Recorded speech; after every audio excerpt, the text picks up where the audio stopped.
et t'as rien compris à la lecture de Georges Canguilhem, La connaissance de la vie, t'as de la chance, reste ici, je t'en parle tout de suite.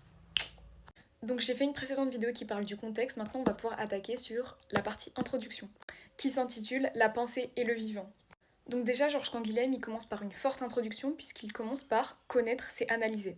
Mais en fait, qu'est-ce que ça veut réellement dire? En fait, dans cette phrase forte et percutante, il veut montrer que la connaissance n'est pas une fin en soi, et que pour connaître, on doit utiliser un processus clair, comme décomposer, identifier, expliquer, mesurer, et donc que la connaissance n'a aucun intérêt si elle n'est pas dans le but de quelque chose. La connaissance est simplement un moyen pour Georges Canguilhem. Et comme il le dit si bien, elle n'a pas plus d'intérêt que manger pour manger ou tuer pour tuer. On peut également comprendre que pour lui, la connaissance est un frein à l'expérience immédiate, comme par exemple les expériences sensorielles, donc le toucher, l'ouïe, l'odorat, mais également comme les expériences comme on pourrait le penser, c'est-à-dire tester. Puisque la connaissance, elle va créer une sorte de prudence, et vu qu'on va connaître, en fait, on ne va pas essayer. Mais également, plus à la fin de cette introduction, il va critiquer le fait qu'on ait tendance à se concentrer sur les opérations du connaître, comme il appelle ça, plutôt que sur le sens réel du connaître. C'est-à-dire qu'il critique le fait qu'on essaye plutôt de se concentrer sur comment connaître plutôt que pourquoi connaître. Et donc il montre en fait dans ce chapitre qui s'intitule La pensée et le vivant que la connaissance, la pensée, le vivant, l'expérience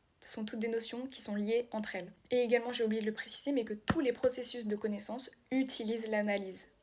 Donc j'espère que cette petite vidéo t'aura aidé à mieux comprendre l'introduction, la pensée et le vivant de Georges Canguilhem. Si tu as des questions, n'hésite pas à les poser en commentaire. Et oublie pas, abonne-toi. Si tu veux plus d'aide sur le programme de français, je te recommande les livres des éditions du Nôtre, j'intègre